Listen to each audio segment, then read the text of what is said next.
नमस्ते प्रिय साथियों। आज हम सुनेंगे बड़े घर की बेटी।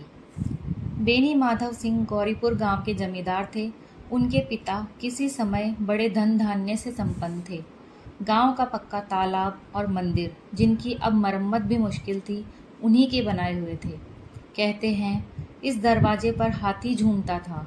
अब उसकी जगह एक बूढ़ी भैंस थी, जिसके शरीर में अस्थि पंजर के अलावा और कुछ न था, पर शायद दूध बहुत देती थी, क्योंकि एक न एक आदमी हांडी लिए सदैव उसके सिर पर सवार ही रहता था। बेनी माधव सिंह अपनी आधी से अधिक संपत्ति वकीलों को भेंट कर चुके थे। उनकी वर्तमान आय 1,000 रुपये वार्षिक से अधिक न थी। ठाकुर साहब के 2 बेटे थे। बड़े का नाम श्रीकंठ सिंह था। उसने बहुत दिनों के परिश्रम और उद्योग के बाद बीए की डिग्री प्राप्त की थी। अब एक दफ्तर में नौकर था। छोटा लड़का लाल बिहारी सिंह दोहरे बदन का सजीला जवान था। भरा हुआ मुखड़ा, चौड़ी छाती, भैंस का 2 सेर ताजा दूध वह उठकर सवेरे पी जाता था। श्रीकंठ सिंह की दशा इसके बिल्कुल विपरीत थी। उन्होंने अंग्रेजी की डिग्री ली थी, लेकिन फिर भी वह सामाजिक प्रथाओं के विशेष प्रेमी न थे। श्रीकंठ सिंह का विवाह आनंदी नाम की स्त्री से हुआ था। आनंदी एक बड़े उच्च कुल की लड़की थी। उसके बाप एक छोटी सी रियासत के तालुकेदार थे। विशाल भवन, 1 हाथी, 3 कुत्ते, बाज, सब कुछ उनके पास था। उनका नाम था भूप सिंह। वे बड़े उतार चित्त और प्रतिभाशाली पुरुष थे, पर दुर्भाग्य से उनके एक भी लड़का न था। 7 लड़कियां हुई और सब की सब जीवित रही। पहले तो उन्होंने 3 ब्याह दिल खोल कर लिए, पर 15-20 हजार रुपयों का कर्जा होने के बाद हाथ समेट लिए। आनंदी चौथी लड़की थी। वह अपनी सब बहनों से अधिक रूपवती और गुणवती थी।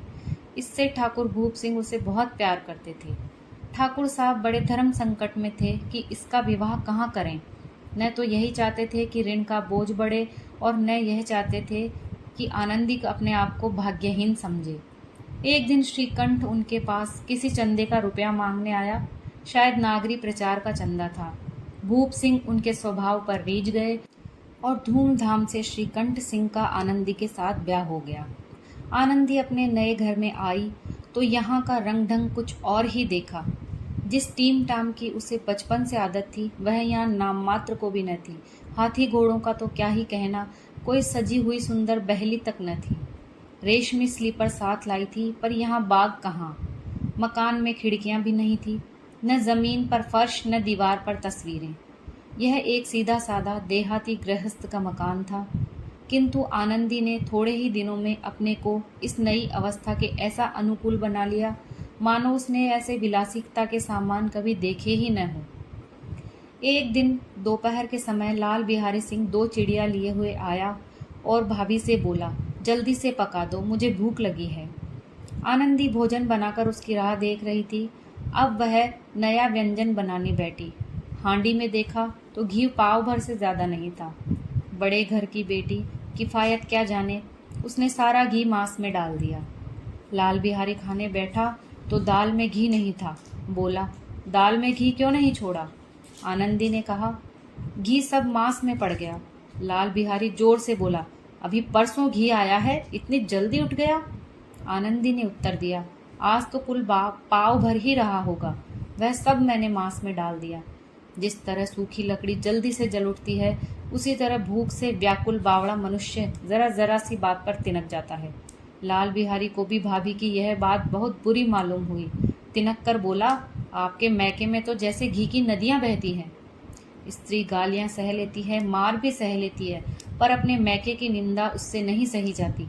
आनंदी मुंह फेर कर बोली, हाथी मरा भी तो 9 लाख का, वहां इतना घी नित्य नाई और कहार खा जाते हैं।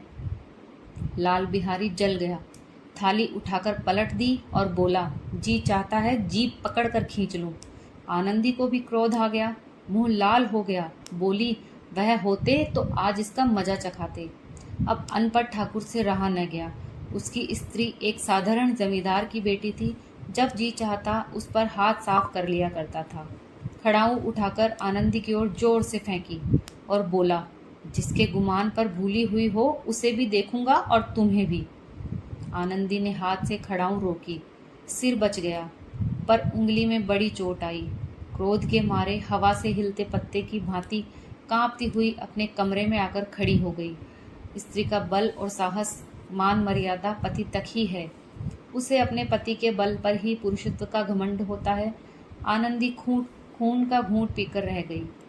श्री कंठ सिंह शनिवार को आया करते थे। बृहस्पति को यह घटना हुई।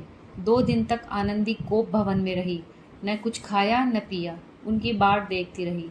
अंत में शनिवार को वह नियमानुकूल संध्या के समय घर आए और बाहर बैठकर कुछ इधर उधर की बातें की। यह बातचीत रात के 10 बजे तक चली। गांव के सभी पुरुषों को इन बातों में ऐसा आनंद मिलता कि खाने पीने की भी सुध न रहती। श्रीकंठ को पिंड छुड़ाना मुश्किल हो जाता। ये 2-3 घंटे आनंदी ने बड़े कष्ट से काटे। किसी तरह भोजन का समय आया, पंचायत उठी। एकांत हुआ तो लाल बिहारी ने कहा, भैया आप जरा भाभी को समझा दीजिएगा कि मुंह संभाल कर बातचीत किया करे, नहीं तो एक दिन अनर्थ हो जाएगा। बेनी माधव सिंह ने बेटे की ओर साक्षी दी। हाँ, बहू बेटियों का यह स्वभाव अच्छा नहीं कि मर्दों के मुंह लगे। लाल बिहारी बोले, वह बड़े घर की बेटी है तो हम भी कोई कुर्मी कुहार नहीं हैं। श्रीकंठ ने चिंतित स्वर से पूछा, आखिर बात क्या हुई? लाल बिहारी ने कहा, कुछ भी नहीं, यूं ही आप उलझ पड़ी। मैके के सामने हम लोगों को कुछ नहीं समझती। श्रीकंठ खा पीकर आनंदी के पास गए। वह भरी बैठी थी। यह हजरत भी कुछ तीखे थे। आनंदी ने पूछा, चित्त तो प्रसन्न है आपका? श्रीकंठ बोले, बहुत प्रसन्न है, पर तुमने आजकल घर में यह क्या उपद्रव मचा रखा है? आनंदी की त्योरियां चढ़ गई। झुंझलाहट के मारे बदन में ज्वाला सी दहक उठी। बोली, जिसने तुमसे यह आग लगाई है उसे पाऊं तो मुंह झुलस दूं। श्रीकंठ बोला, इतनी गर्म क्यों होती हो, बात तो कहो।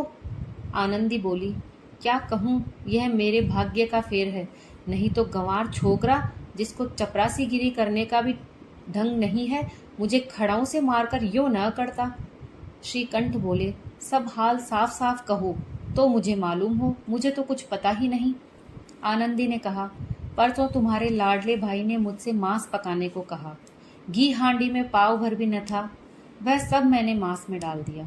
जब खाने बैठा तो कहने लगा, दाल में घी क्यों नहीं है। बस इसी पर मेरे मैके को बुरा भला कहने लगा। मुझसे न रहा गया।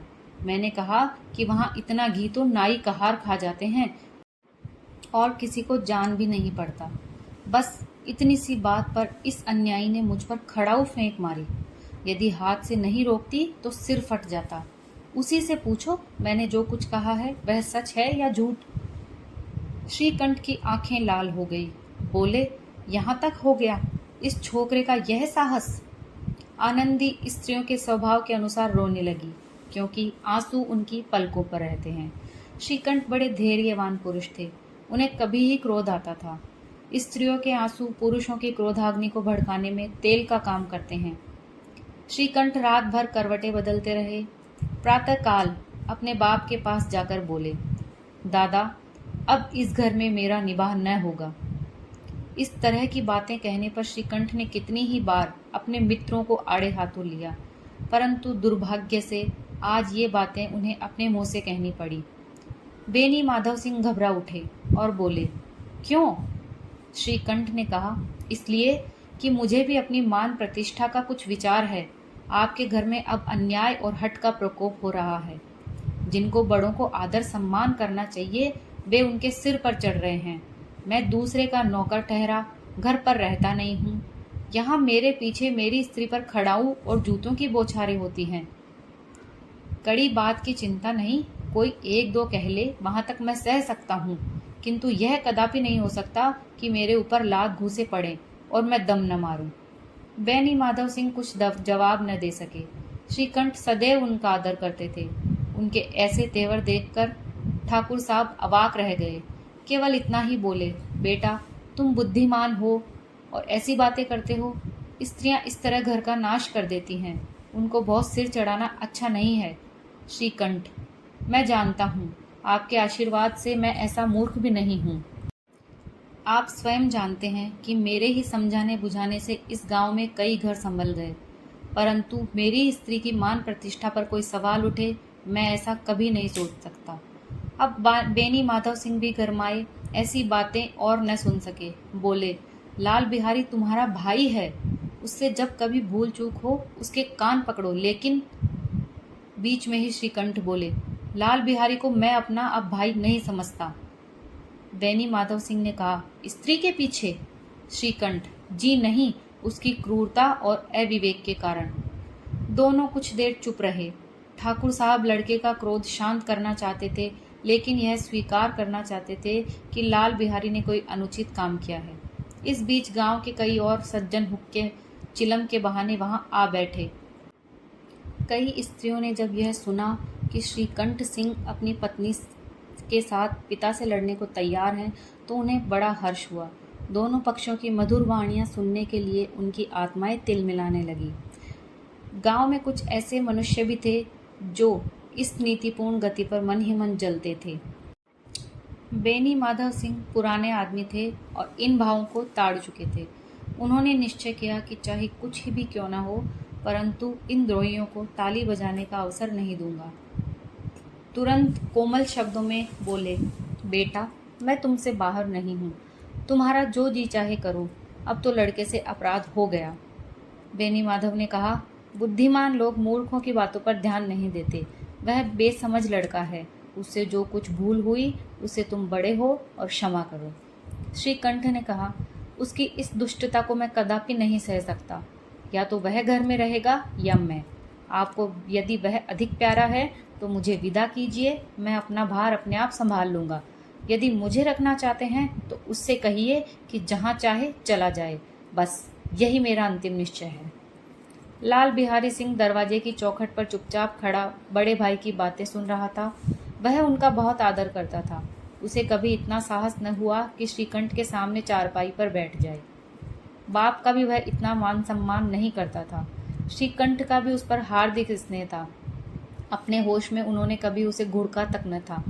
जब इलाहाबाद से वह आते तो उसके लिए कोई न कोई वस्तु अवश्य लाते थे। मुकद्दर की जोड़ी भी उन्होंने ही बनवा के दी थी। ऐसे भाई के मुंह से आज ऐसी हृदय विदारक बातें सुनकर लाल बिहारी को बड़ी ग्लानि हुई। वह फूट फूट कर रोने लगा। इसमें संदेह नहीं कि अपने किए पर पछता रहा था। भाई के आने से एक दिन पहले ही उसकी छाती धड़कने लगी कि देखूं भैया क्या कहते हैं। मैं उनके सामने कैसे जाऊंगा, कैसे उनसे कहूंगा, मेरी आंखें उनके सामने कैसे उठेंगी। उसने समझा था कि भैया मुझे बुलाकर समझा देंगे, लेकिन इसके विपरीत आज उसने कुछ और ही सुना। वह मूर्ख था, परंतु उसका मन कहता था कि भैया मेरे साथ अन्याय कर रहे हैं।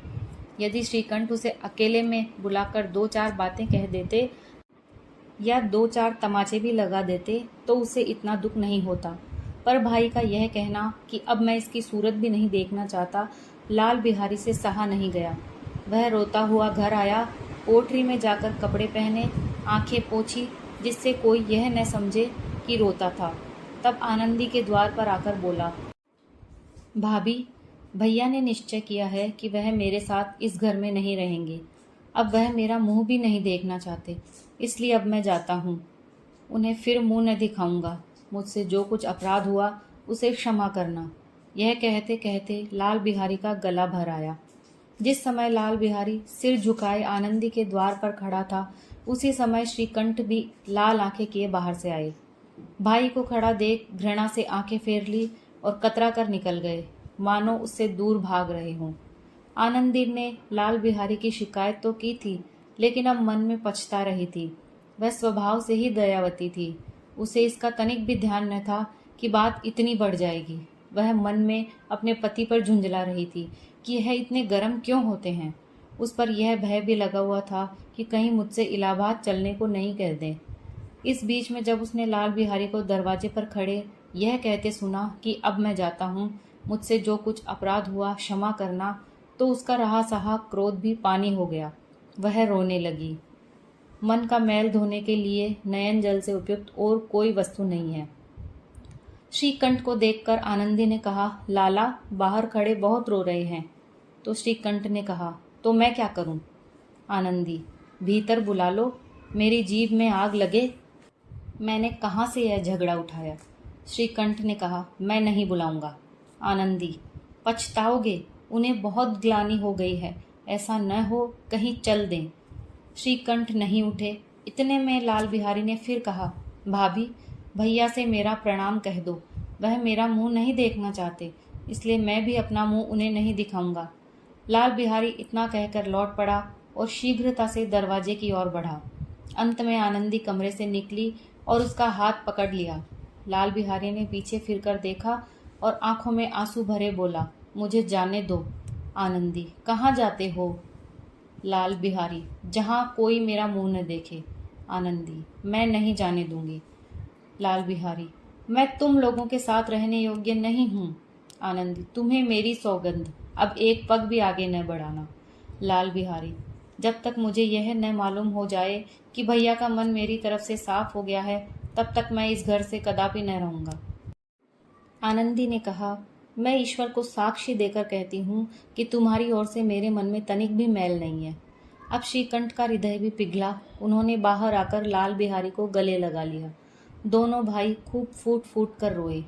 लाल बिहारी ने सिसकते हुए कहा, भैया, अब कभी मत कहना कि तुम्हारा मुंह न देखूंगा।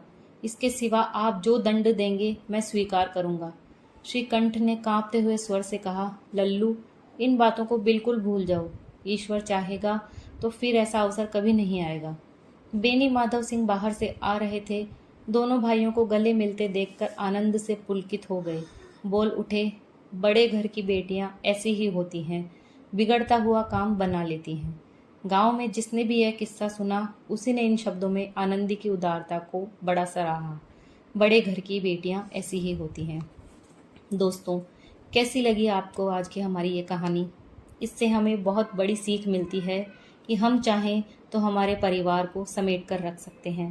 बिछड़ने में कुछ भी नहीं रखा है। धन्यवाद।